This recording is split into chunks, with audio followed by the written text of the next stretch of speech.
Então, pessoal, vamos lá. Apareceu aí? Opa, apareceu. Então, continuando aí o nosso assunto de sinais e sistemas, só para ver onde a gente chegou. A gente vai terminar esse assunto hoje. A gente já falou sobre introdução, falou de tamanho de sinal, etc. Falou das operações com os sinais. A gente fez a classificação dos sinais. Vimos alguns modelos, né, viu lá, função degrau, função impulso unitário, etc. A gente vai entrar então agora nas funções pares e ímpares, que eu ainda não falei, mas é bem simples. Vai falar sobre sistemas e vai classificar os sistemas. Vocês vão ver que a classificação de sistemas é mais complicada, tá?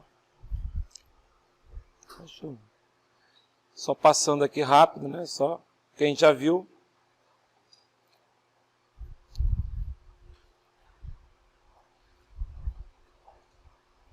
Analógico digital, periódico não periódico, potência.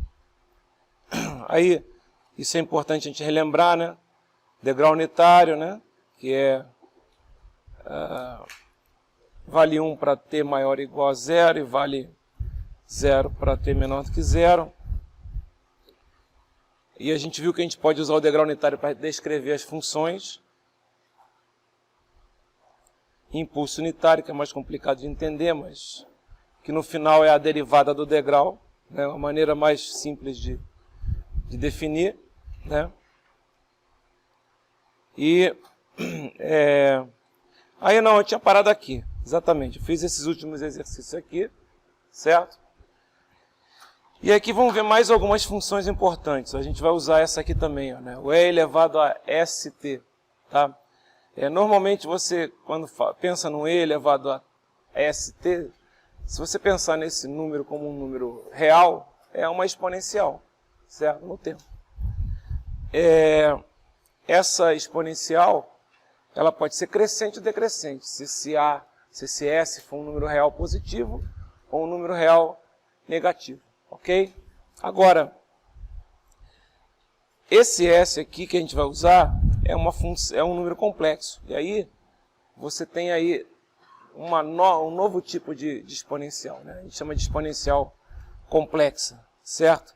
Então, o que acontece? Você tem aqui, ó, o E elevado a ST. Como esse S aqui é um número complexo, ele tem uma parte real e ele tem uma parte imaginária. Tá? Então, o que vai acontecer? Substitui aqui esse S no E elevado a ST. Vai dar um E elevado a sigma, parte real, né, de S, ele chama de sigma, e a parte imaginária de S, ele chama de ômega. Ômega. Ok? O que acontece? O que acontece aqui é o seguinte. Se você olhar, o que você tem aqui, então, agora é um E elevado a sigma mais J ômega T. Tá? E aí você pode separar E elevado a mais B vezes T, né? Você pode separar em E elevado a AT, E elevado a BT, certo? E aí o que você tem? Você tem essa parte aqui e tem essa parte aqui. Isso aqui é a exponencial complexa que vocês já conhecem, aquela exponencial comum, com números reais, certo? Aquela que pode ser crescente ou decrescente de acordo com o valor de sigma, certo? Se sigma é positivo, ela é crescente. Se sigma é negativo, ela é decrescente. E esse cara aqui? Esse cara aqui é, na verdade, uma exponencial complexa, né? com número imaginário puro ali no caso, que é o J ômega, certo? E aí, vocês podem substituir isso, não sei se vocês lembram, que E elevado a J θ é igual. Vamos botar, desculpa, melhor escrevendo de outra maneira aqui, ó. Eu vou voltar nisso aqui. Mas você pode escrever o seguinte, ó, essa fórmula a gente vai usar bastante.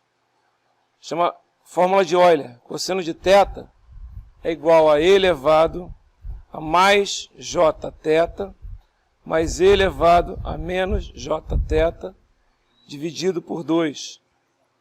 E seno de θ é igual a E elevado a mais jθ menos E elevado a menos jθ dividido por 2j. Lembrando que eu estou usando j porque é o padrão que a gente usa em engenharia elétrica, certo? Mas é o famoso j igual a raiz de menos 1. Tá? Isso aqui a gente chama de fórmulas de Euler. Você tem o cosseno em função do E elevado a um número exponencial complexo imaginário puro, ou você pode ter o contrário. Se você, por exemplo, ó, somar, né, o número de cima com o número de baixo, né, vai cortar os E elevado a jθ, etc. E você consegue chegar a essa fórmula aqui, ó. Desculpa. Que E elevado a θ, né? E elevado a jθ é o que é o famoso cis de θ, né? É igual cosseno de θ mais j seno de θ, tá? Isso aqui você consegue. Na verdade, você coloca isso aqui de uma maneira diferente, mas você consegue chegar nesse mesmo valor, tá? É só você substituir aqui o jθ, né? Em vez de ser cosseno de θ. E aí, o que você tem? Aí você tem o seguinte, ó, que é o E elevado a j ômega t, você substitui isso aqui como se fosse o θ aqui na fórmula, dá o quê? Dá um cosseno mais um j seno. Então, o que acontece aqui?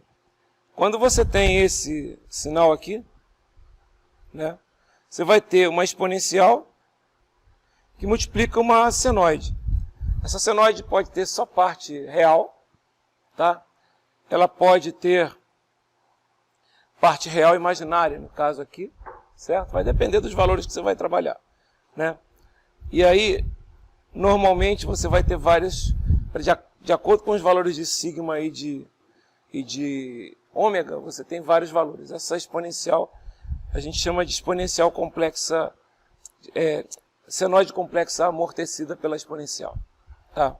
Então, aqui, ó, os valores que você pode ter, por exemplo, essa função aqui, né? Dependendo de como você trabalha com os valores, por exemplo, se o S for igual a 0, o que vai acontecer? Se o S for igual a 0 aqui, isso aqui vai dar o quê? Isso aqui vai dar E elevado a 0. E elevado a 0 é uma constante, é 1. Né? Então, você pode representar a constante usando isso aqui. Se você quiser, por exemplo, trabalhar com ômega igual a 0, você fica só com a exponencial. Né? Então, notem, essa função aqui é bastante poderosa com S complexo, porque com ela você consegue representar várias outras funções, só variando os valores que você tem aqui dentro de S. Tá?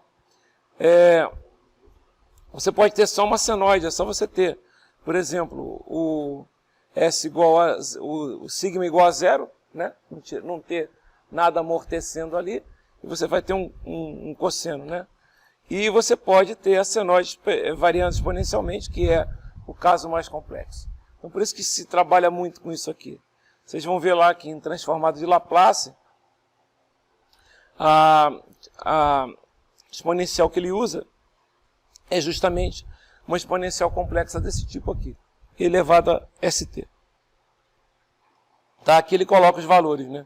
Como é que você pode ter, né, a função elevada a st de acordo com aqueles valores que vocês veem aqui na parte anterior. Né? Você tem com K, com S igual a 0, com ômega igual a 0, S igual a sigma, sigma igual a 0, S igual a mais ou menos J ômega, e nesse caso mais completo, que é o sigma igual a, o S igual a sigma mais, mais ou menos J ômega. Então aqui vocês têm os valores, né? Estão vendo aqui. Legal, então, só senoide, né? Constante, exponencial crescente, exponencial decrescente, senoide amortecida para baixo, senoide crescente, né? Ela é amortecida ao contrário, digamos assim. Ok? Então, por isso que ele comenta sobre essa função E elevado a st. Tá? Agora vamos entrar lá nas funções pares e ímpares. Vocês já viram, né, obviamente, em cálculo, com certeza. Em função par e ímpar, a gente tem a seguinte definição. O que é uma função par? Né? Ela diz que função par é uma função que, se você pegar o valor da função no ponto t, é igualzinho ao valor da função no ponto menos t, certo? Então, por exemplo, essa função aqui, ó, no ponto A, ela vale, ok? Esse valor aqui vamos chamar de B, certo? No ponto menos A, ela também vale B, tá? Isso para todos os t's que você tem, certo? Para qualquer que seja t, não precisa ser um A específico. Tem que acontecer em todos os t's para t maior do que zero, certo? Então essa é uma maneira de definir matematicamente a função par. Uma maneira que você consegue definir de forma visual, qual é? Você consegue entender uma forma de visualmente identificar uma função par? Fala. Ela é uma função que ela é simétrica em relação ao eixo vertical, certo? Então aqui, ó, tudo é simétrico aqui, ó. Você pega uma reta aqui, ó, e isso vai ser igual a isso, certo? Então ela é simétrica em relação ao eixo y. É uma maneira fácil de identificar visualmente uma função par. Tá? E o que é uma função ímpar? Uma função ímpar, a definição é quase igual, só que ela, em vez de ser exatamente o valor, é o valor negativo, digamos assim, né? Então, por exemplo, você tem esse valor aqui, ó, que vale B, quando t vale A. Aqui do outro lado vai valer quanto? Menos B, quando t valer menos A, certo? Então essa é a definição da função ímpar. E, na verdade, tem uma maneira também de identificar a função ímpar, né, com simetria. A simetria da função ímpar não é em relação ao eixo vertical. É em relação ao quê? É em relação à origem. Você pega esse ponto aqui, traça uma reta. Essa distância vai ser exatamente igual a essa distância. Tá? Então essas são as definições. Tá? E aí, você pode, né, ver algumas propriedades interessantes de funções pares e de funções ímpares, né? Então, por exemplo, uma propriedade de função par que é interessante é o seguinte: se você pegar uma função par e multiplicar por uma função ímpar, vai dar uma função ímpar. Como é que você chega nesse resultado? É só você pegar a definição, que a função par, ela é uma parte, a parte positiva igual à parte negativa. Você bota que a função total é a positiva mais a negativa. Depois, você faz a mesma coisa na função ímpar. A função ímpar é a parte negativa mais a parte positiva. Lembrando que a parte negativa é o menos o valor da parte positiva. Se você multiplicar isso, você chega nesse resultado. Função ímpar com ímpar, você também vai chegar nesse resultado. Função par com par, você também vai chegar nesse resultado. E aí tem uma coisa interessante: se você for calcular a integral, funções pares e ímpares têm propriedades interessantes. Por exemplo, ó, vamos aqui ver no gráfico, olha aqui. Para eu calcular a integral dessa função xe de t aqui do lado esquerdo de vocês, ela é simplesmente igual dos dois lados, é a área sobre a curva. A área do lado direito vai ser igual à área do lado esquerdo. Então você não precisa fazer a integral toda. Você pode começar a integral em zero. Certo? Ok? De qualquer forma, né, isso é interessante. E também é interessante perceber que no caso de função ímpar, a nossa integral vai dar quanto? Ó, a parte direita vai dar uma coisa positiva. A parte esquerda vai dar uma coisa negativa. E os valores totais vão ser iguais em módulo, digamos assim. Quando você somar, vai dar 0, certo? Então, é uma propriedade interessante. A gente usa lá na hora de calcular a série de Fourier. Tá? Então, está aqui. Ó. As propriedades estão aqui. Então, a integral. O livro usa x, e para a função par e x, o para a função ímpar, porque ele não traduziu, ele manteve a notação em inglês. Né? Em inglês, par é even e ímpar é odd. Então, por isso que ele usa XE e XO. Não se assustem com esses números, essas letrinhas aí. Ok? Legal. Aí tem uma coisa interessante, ó. Ele mostra, né, que qualquer função pode ser expressa como uma soma de uma função par com uma função ímpar. Certo? Como assim? Eu não vou ficar aqui deduzindo isso, né? Mas o que ele faz é basicamente o seguinte, ó. Se você pegar essa função aqui, ó, vamos supor que seja uma função qualquer, x de t. Quero mostrar que ela pode ser escrita com uma parte par mais uma parte ímpar. Tá? É isso que ele quer fazer. Né? Qualquer que seja a função, não tem nenhuma restrição. Né? Como é que ele mostra isso? Ele pega a parte par e define como sendo o seguinte, ó, meio de quem? De x de t mais x de menos t. Ok? Essa função aqui que eu acabei de desenhar, xe de t, é par. Né? Vamos olhar aqui essa função, xe de t é par. Olha só, xe de t vai ser par se o valor de xe de menos t for igual, concordam comigo? Não é isso? Xe de t vai ser par se o valor de xe de menos t for igual. Quanto é que é o valor de xe de menos t? Só substituir lá no lado direito, onde tem t por menos t. Então vai ser o seguinte, ó.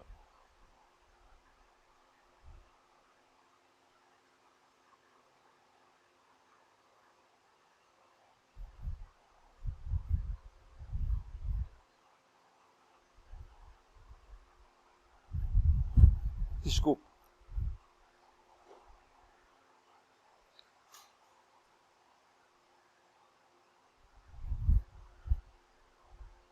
Ou seja, dá para perceber claramente que o xe de t é uma função par, não é? É, né? Xe de t é igual a xe de menos t. Agora, pega outra função aqui, ó. Xo de t.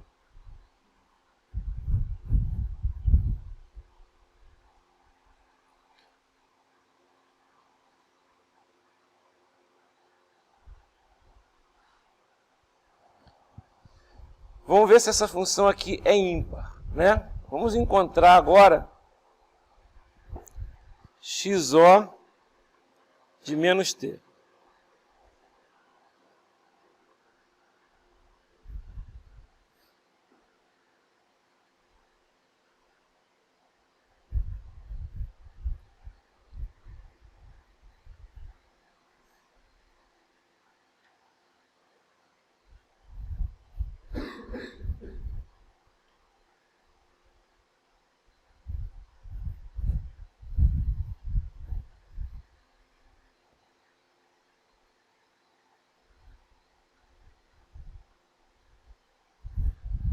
Deu isso aqui, né? Mas isso aqui e isso aqui não são coisas iguais. Sim, mas não tem que ser igual para ser ímpar, tem que ter o valor negativo, não tem? Então, se você colocar agora menos aqui, ó, aí tem que colocar menos em tudo, não tem? Aí isso aqui vai virar mais, isso aqui vai virar mais, isso aqui vai virar menos, isso aqui vai virar menos. Agora deu, não deu? Viram isso? Não é? Ou seja, se eu definir essa função xo de t igual a isso aqui. Essa função é uma função que depende de x de t, certo? Era o x de t mais o x, menos o x de menos t dividido por 2, certo?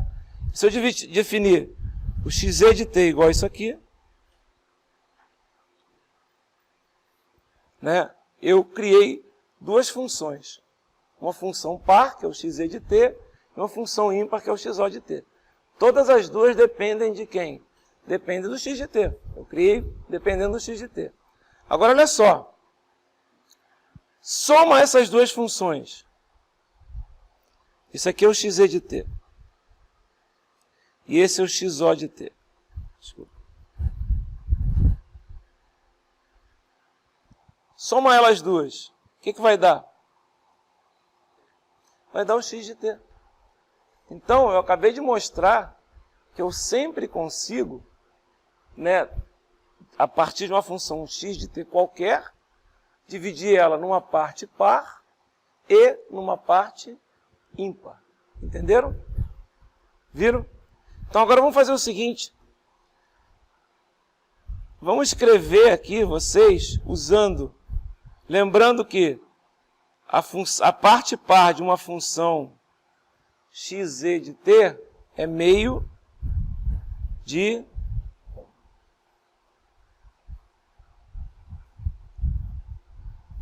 e a parte ímpar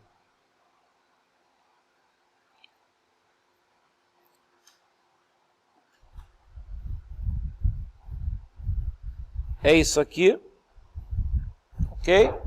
Lembrando isso. Lembrando que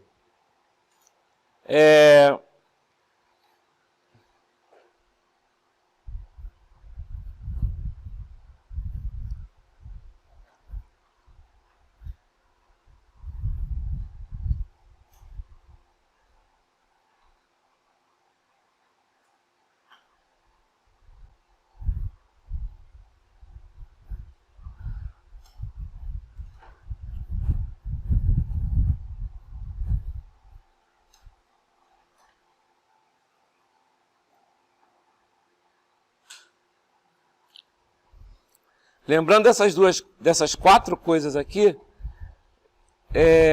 vamos tentar escrever quais são as funções, quais são as componentes pares, ou seja, qual é a função par e qual é a função ímpar da função x de t igual a e elevado a mais jt.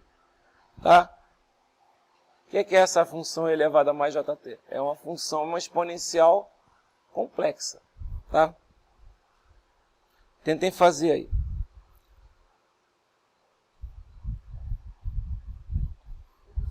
Oi.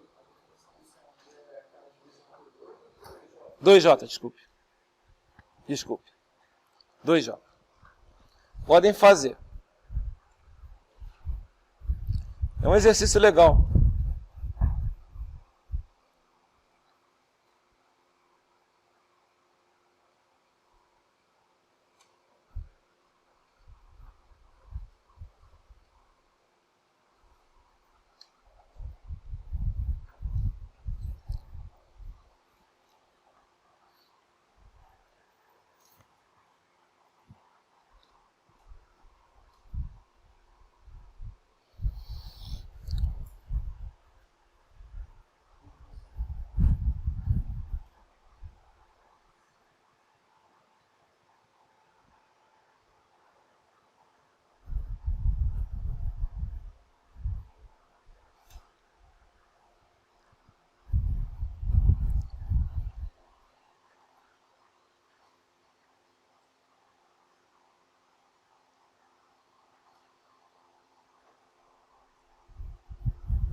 Então, pessoal, vamos ver como é que é. Vamos ver se vocês conseguiram. Ó, quem vai ser o XE de T?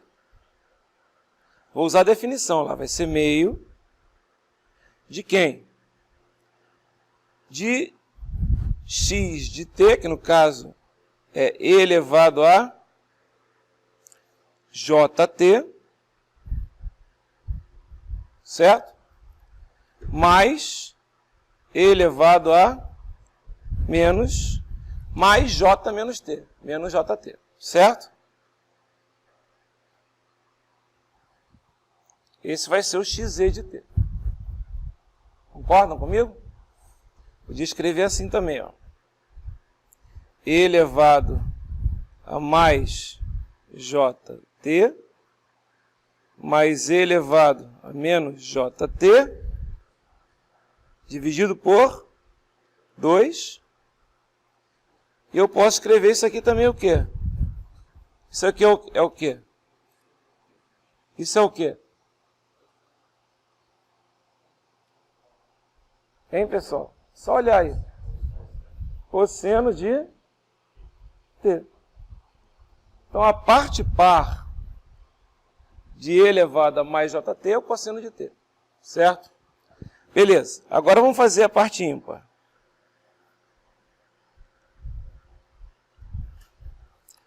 Meio. Não, 1 sobre 2j. Desculpa.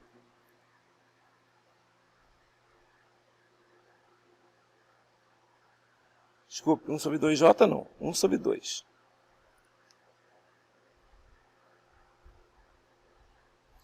E elevado a t menos e elevado a menos jt, que é a definição que a gente já viu. Só usar aqui em cima essa definição aqui do meio de x de t menos x de menos t. Tudo bem? O que é isso aqui? Isso aqui é elevado a mais jt menos e elevado a menos jt sobre 2. Isso é quase, mas quase quem? Quase o cosseno, certo?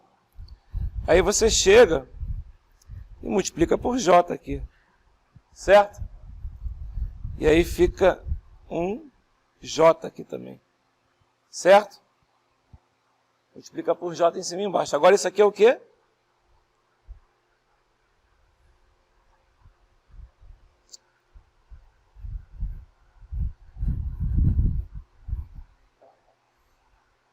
J seno de t. Legal? Então, qual é a parte par, né, do e elevado a jt? Um cosseno de t, certo? Então, é uma função complexa, a parte par é uma parte totalmente real. E a parte ímpar é um j seno, é totalmente imaginária, certo? Interessante esse exercício porque é daqui que você tira lá que e elevado a jt também é o que? É o cosseno de e elevado a j teta é cosseno de teta mais j seno teta. Parte par mais parte ímpar. Legal. O que mais? Agora, a gente vai entrar numa parte que é tem bastante mais complexidade do que a gente viu até agora, né? Que é a classificação dos sistemas. Como assim? A gente, dado um sistema, a gente tem que saber como ele pode ser classificado. Por que isso? Porque para a gente poder, por exemplo, utilizar uma série de teoremas e uma série de resultados também, é interessante que o sistema obedeça a determinadas características. Então, de acordo com as características dos sistemas, eles podem ser classificados. Então, por exemplo, o nome do livro de vocês, que é o nome do nosso livro-texto, qual é? Sinais e sistemas lineares, né? Então, uma das coisas mais interessantes que a gente vai ver é saber se o sistema é linear ou não linear. Notem que linear e não linear é uma classificação. E tem outras classificações. O sistema não precisa ser, ele é linear, então ele é só linear, não tem mais nada disso. Não, ele pode ser linear e analógico e estável e assim por diante, né?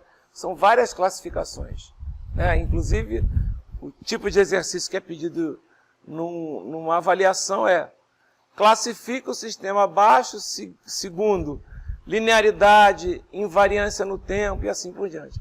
Por exemplo, a gente vai ver já que é um sistema linear. O sistema linear tem umas características, né, que dão o que a gente chama de linearidade. As duas características principais a gente chama de aditividade e a outra é a homogeneidade. Se o sistema atender essas duas características, ele é linear. Qual é a vantagem do sistema linear? A grande vantagem do sistema linear, principalmente na aditividade. Por exemplo, se tem uma entrada x1, vai ter uma saída y1 nesse sistema. Se tiver uma entrada x2, vai ter uma saída y2. Se tiver uma entrada x3, que é a soma de x1 com x2, se o sistema for linear, a saída vai ser um y3, que é a soma de y1 com y2. Isso é muito importante, tá? Facilita muito os nossos cálculos, quase tudo. A maioria dos sistemas que nós vamos trabalhar, ou eles são lineares, ou eles podem ser linearizados, certo?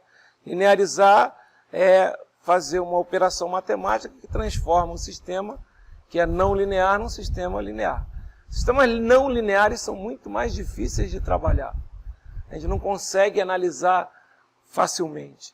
Primeira tentativa, transformar sistema não linear num sistema linear.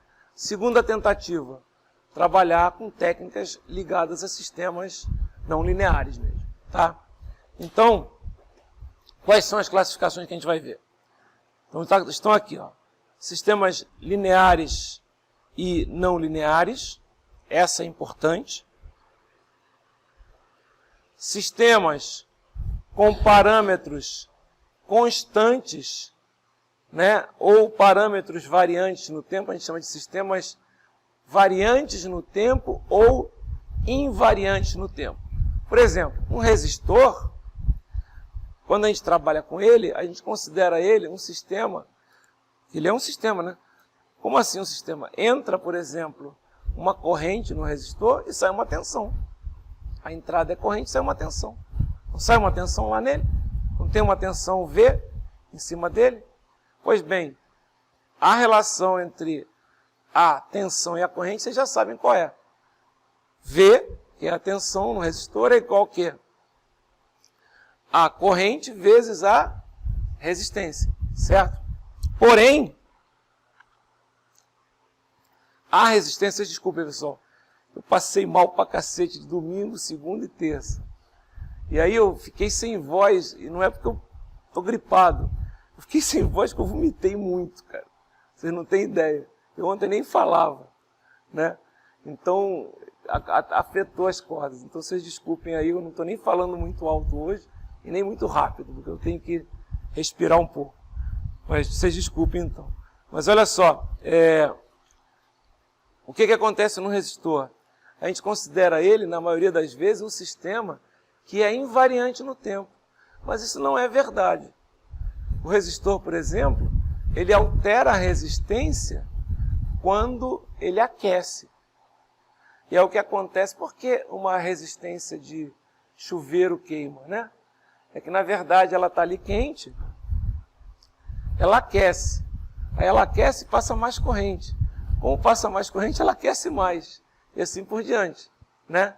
E aí o que acontece? Ele normalmente queima, derrete, tá? Mas, na maioria dos casos, a gente não vai se preocupar com isso. A gente vai considerar o sistema invariante no tempo. Mas tem várias coisas que são variantes no tempo, principalmente por causa de fatores externos como temperatura, né? Pode fazer os parâmetros variarem, desculpe. Tá? Então, notem, a gente não quer isso. A gente quer, na verdade, um sistema para trabalhar, o que a gente vai trabalhar no nosso curso, 99% dos exemplos e dos problemas, é um sistema linear, invariante no tempo. Então o pessoal escreve SLIT, certo? Sistema linear invariante no tempo. Tem outras classificações que são importantes também. Por exemplo, sistemas com memória ou sem memória, né? A gente vai explicar o que é. Tá? Basicamente, sistemas com memória, eles dependem de valores diferentes daquele tempo que você está trabalhando. Ou valores no passado, que é o mais comum, ou valores no futuro, né? Valores no futuro é mais complicado, você não consegue prever o futuro. Só que matematicamente a gente consegue, através de armazenamento de sinais, poder acessar informações no futuro. Vocês vão entender como é que funciona. Sistema causal ou não causal é basicamente parecido com memória e sem memória, a gente vai ver depois. Contínuo ou discreto no tempo, a gente já sabe o que é um sistema contínuo no tempo. O eixo horizontal é contínuo. O que é um sistema discreto no tempo? O eixo horizontal é discreto, certo? Sistema analógico digital. O eixo vertical, se ele for analógico, é contínuo, e o eixo vertical, se ele for digital, é discreto, certo? Isso a gente já viu quando a gente viu os sinais, né? Sistemas inversíveis ou não inversíveis. O nome já está dizendo, inversível pode ser invertido, não inversível não pode ser invertido. Sistemas, um sobre alguma coisa, você não consegue inverter, coisas do gênero. E sistemas estáveis ou instáveis. A gente sempre quer um sistema estável, né? Porque se você vai, por exemplo, quando vocês forem trabalhar lá com controle, quarto ano, vocês vão ver que vocês querem trabalhar em cima de controle de sistema estável. Né? Como é que você vai controlar um sistema que não é estável? Ele é instável por si só. Né? Instabilidades podem acontecer, tem instabilidade absoluta, e aí vocês vão ver. O que interessa nessas classificações todas que a gente vai chegar, a gente vai cobrar 1, 2, 3, 8 e 4. Os outros a gente quase nunca cobra, tá? A maioria dos problemas nem se preocupa muito com eles. Bacana, então vamos começar, né? Vamos começar com o sistema linear, né? Definir o que é, né? E o que é um sistema não linear. Sistema linear, a gente chama de um sistema que a saída é proporcional à sua entrada, né? É um exemplo, né? Só que isso é uma definição muito simples. Na verdade, como eu falei, ó, duas propriedades que tem que estar presentes para um sistema ser linear, certo? Uma a gente chama de aditividade e a outra a gente chama de homogeneidade. Tá? Então, olha só, isso que está aqui em cima, ó, é o que a gente chama de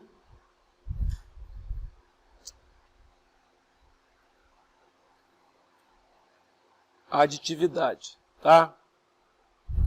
Essa propriedade diz o seguinte: se você tem um sistema qualquer S, se entra x1 e sai y1, se no mesmo sistema S entrar x2 e sair y2, se no sistema S entrar x1 mais x2, o que vai sair é y1 mais y2. Tá? Isso a gente chama de aditividade. E também, isso aqui, ó, que a gente chama de homogeneidade. Tá? Homogeneidade diz o seguinte: se entra x, sai y, se entrar uma constante k vezes x, sai a mesma constante k vezes y. K é uma constante real ou imaginária, tá? É um número qualquer. Legal? E aí? E aí você pode usar, desculpe, é uma constante real, um número qualquer não. Aí você pode usar, se você quiser uma definição que já atende as duas, digamos assim, você pode usar essa aqui, ó. Se entrar x1 e sair y1, se entrar x2 e sair y2, se entrar k1x1 mais k2x2, sai k1y1 mais k2y2. Tá? Essa é uma maneira de fazer a prova direta. Sinceramente, eu não gosto de usar. Eu prefiro provar primeiro a aditividade, depois provar a homogeneidade. Tá? Eu acho mais simples. Eu acho que essa aqui atrapalha mais um pouco. Ok? Opa! O que houve aqui?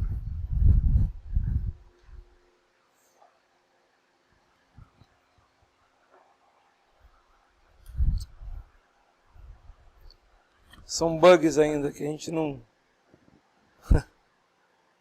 Opa! Beleza. Voltou. Voltou mais ou menos. Ah, ok. Que bom. Então, deixa eu ver se já tem um exemplo aqui.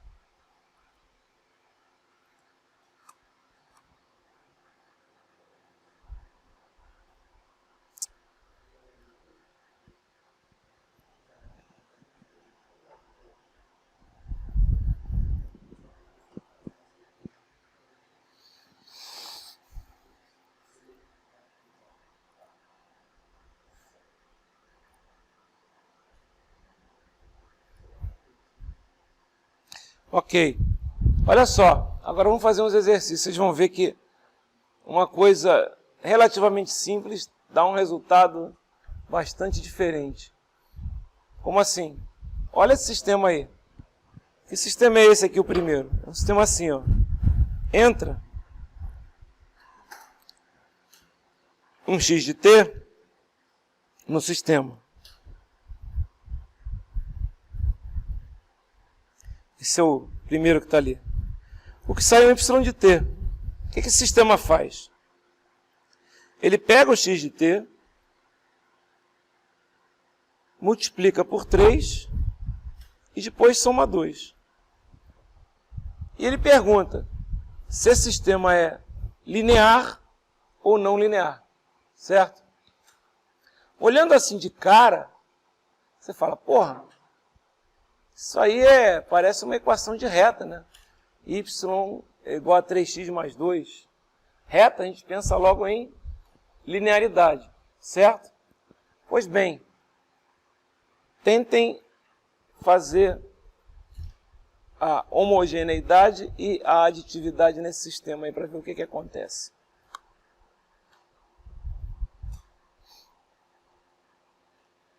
Para ver se ele é linear ou se ele é não linear.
É bem rapidinho.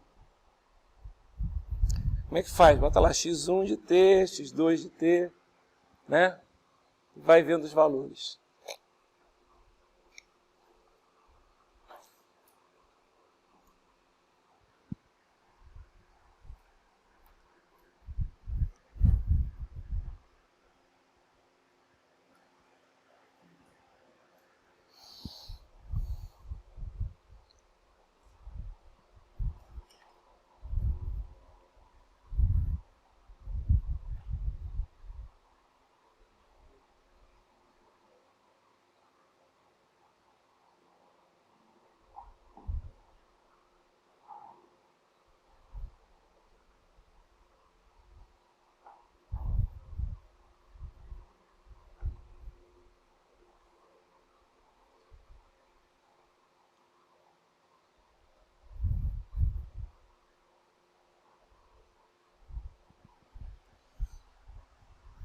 Opa!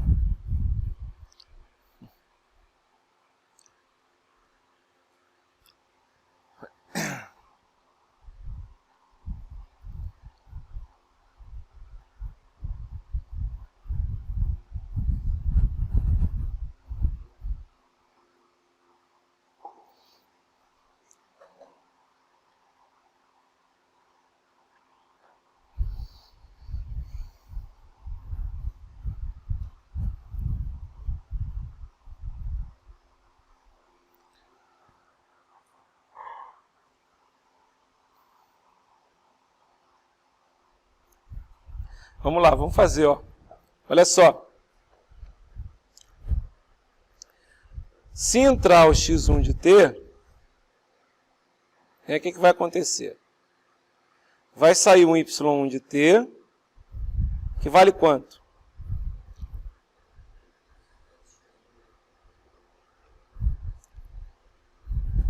Três x1 de t mais 2. Certo? Ok. Continuando. Se entrar um x2 de t, o que vai sair?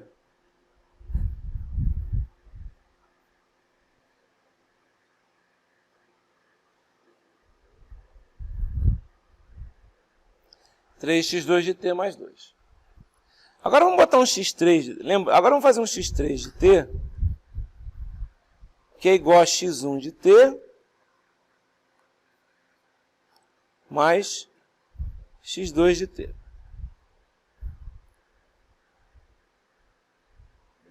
Ok? E aí?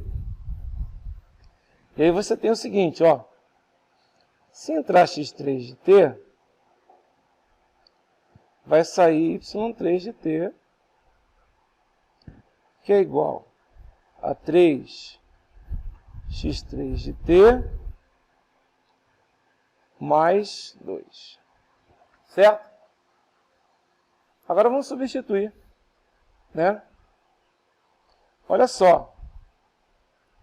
O que é x3 de t? A gente sabe que é x1 de t mais x2 de t.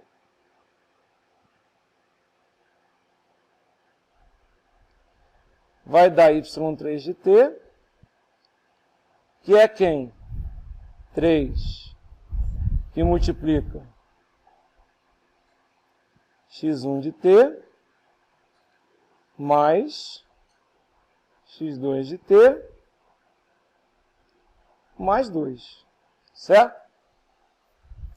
Só que isso aqui, olha, é igual, vou botar diferente, vou botar assim, ó, 3x1 de t mais 2 mais 3x2 de t. Não é isso? Olha só, isso aqui vale quanto? Vale y1 de t. Não é isso? Mas isso aqui não é o quê? Não é y2 de t. Então o sistema, apesar de ter uma cara de linear, porque é um 3x de t mais 2, ele é um sistema não linear. Concordam comigo que ele é não linear? A entrada x1 dá y1. A entrada x2 dá y2. A entrada x1 mais x2 não deu y1 mais y2. Certo? Deu y1 mais 3x2. Certo? Não é y2. Dá para transformar isso num sistema linear? Dá. É fácil até. É só você pegar esse 2 aqui, ó, e tirar. Aí dá um sistema linear. Vocês podem testar depois. Certo? É um sistema linear. Tá? Mas, colocando aquele 2 ali, a coisa não funciona bem assim. Tá? Legal. Agora, vamos tentar fazer o mesmo raciocínio para esse caso aqui, ó. Esse caso aqui, ele é um pouquinho mais complicado, porque a gente não consegue fazer tipo o y de t é igual a coisa de x de t. Ele fala simplesmente que a relação entre a entrada x e a saída y é a seguinte. A entrada x é a saída y multiplicada por 3 mais a derivada da saída y em relação ao tempo. Aí você não consegue meio que inverter para encontrar um y de t em função de x. Dá trabalho. Então, como é que a gente faz esse tipo de... Esse aqui, Abel? É bastante simples, pessoal. Olha, assim, não é complicado mesmo. Vou tentar mudar aqui a minha caneta para não confundir mais. Mas basicamente eu vou fazer o seguinte. Deixa eu fazer uma coisa aqui, ó.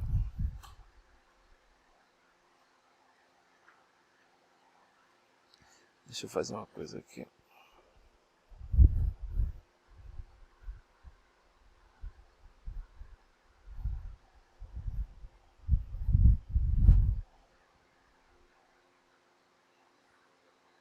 Se eu consigo fazer nesse cantinho aqui, ó.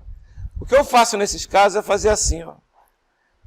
Vamos pensar no x1. Então, dy1 de t dt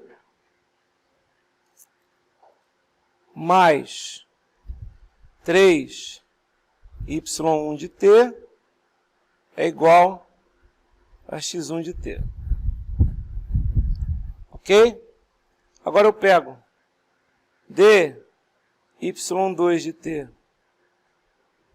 dt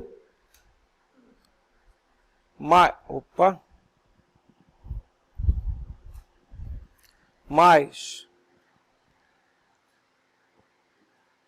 3y2 de t é igual a x2 de t. E agora, eu vou fazer o seguinte. Eu vou somar as duas, certo? Eu vou somar. Aí vai ficar assim, ó. dy1 de t dt mais dy2 de t dt mais 3y1 de t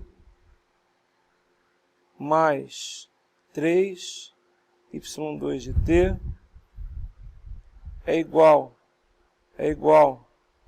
x1 de t mais x2 de t. Legal? Agora, eu não posso usar a propriedade da derivada, que diz que a derivada, a soma das derivadas é a derivada da soma. Então, eu posso escrever assim, ó, d dt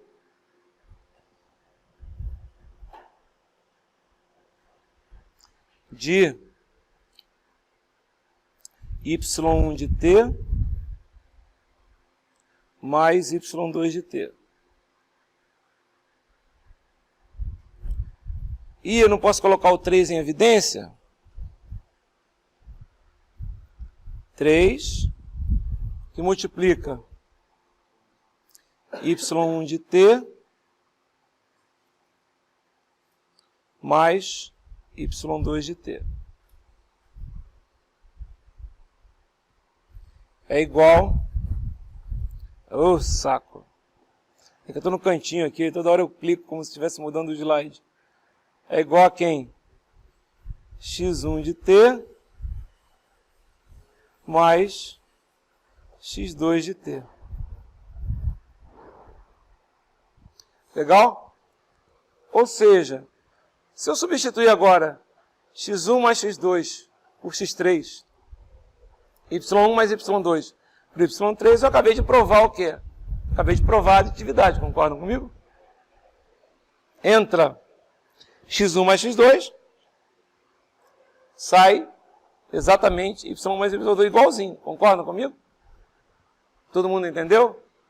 Acabou a prova da linearidade?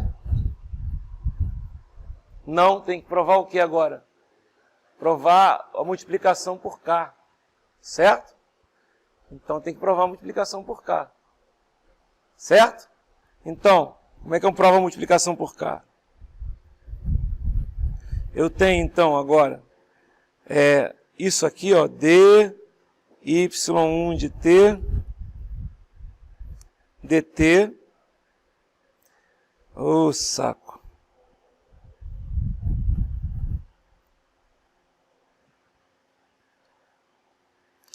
mais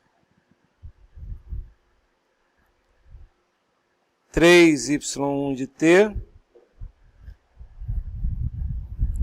é igual a x1. Aí eu multiplico x1 por k.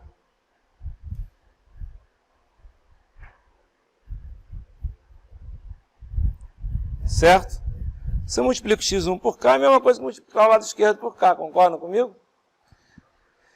Ou seja, vai ser k vezes isso aqui, ó.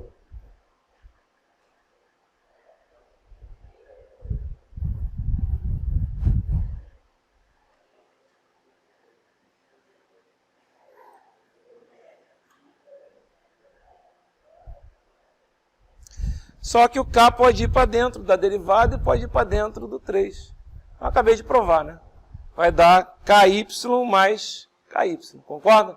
Se entrou kx1, vai dar ky1. Concordam comigo? Vai dar a mesma coisa? Legal, não muda? Então eu provei tanto a aditividade como a homogeneidade. Provando as duas, eu consigo mostrar que o sistema, esse é linear, certo? Vocês vão ver que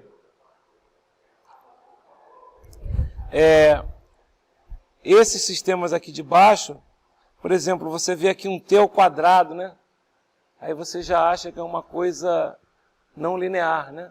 Só que isso aqui vocês têm que lembrar que vocês estão trabalhando não com a variável tempo, né? E sim com a variável sinal, que é o x. Então, vocês vão ver que quando você colocar o t ao quadrado aqui, não vai ter problema nenhum, né? Vai ser parecido com o de cima, basicamente. A única diferença é que em vez de você usar um 3 ali em cima, que eu usei no 3, né, y, aqui eu tenho um t2 3y.